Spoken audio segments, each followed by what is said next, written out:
Good morning, 10 Tampa Bay meteorologist Grant Gilmore here with you. Look, I want to take you out to Clearwater Beach where we're just looking at downright nasty conditions out there on the beach as those winds are starting to shift to the north and to the west.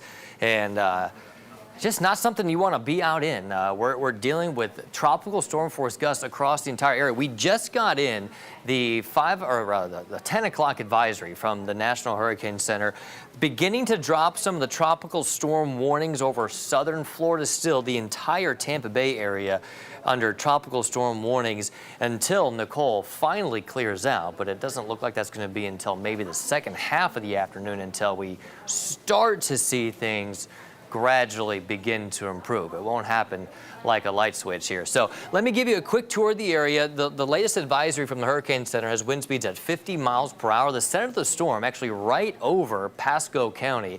It's moving fairly quickly to the west-northwest at 16 miles per hour. If we take a look at the wind gusts out there, we've seen some wind gusts in excess of 65. In fact, Bel Air in Pinellas County having a wind gust of 68 miles per hour. Current wind gusts from Tampa to St. Pete between 43 to 32 miles per hour. Sarasota just logging a wind gust of 46 miles per hour. So very gusty conditions and rainy conditions as well, though it's a different type of rain, right, than those Florida summertime thunderstorm downpours. All the wind just shreds the raindrops and just giving almost just a wall of spray with the gusty conditions out there. Land O'Lakes, very heavy rainfall and those gusty winds with that band that's moving associated with the center of the storm. Meanwhile, another larger, broader band of heavy rain and gusty winds has really set up over southern Pinellas County. At times it's been meandering over the Sunshine Skyway Bridge, which remains closed for now. And then that band of heavy rain extends east over into Hillsborough County, up into the I-4 corridor, out towards Plant City. Though Lakeland, you are right on the fringe. If you drive east on I-4 from Lakeland, you might not actually have to deal with too much rainfall. All of these little icons here indicate where we've received tropical storm force wind reports, over 60 across the immediate area, and then a lot more of those tropical storm force wind gust reports over on the east coast of Florida.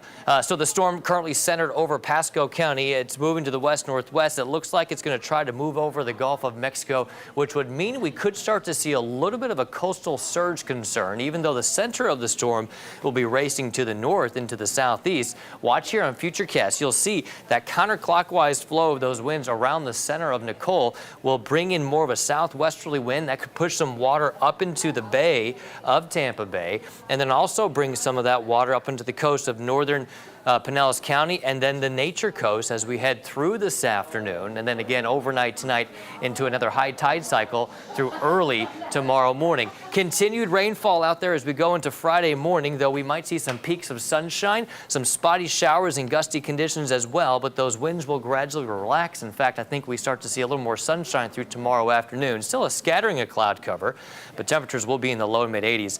Quick note there with the surge, especially over the Nature Coast, so Pasco, Hernando, and Citrus County up to Tommasassa and Crystal River, 3 to 5 feet of storm surge, where that water from the ocean could rise up higher than it normally would just on your normal high or low tide cycle. So we'll have to watch those conditions. We may see some of that coastal flooding.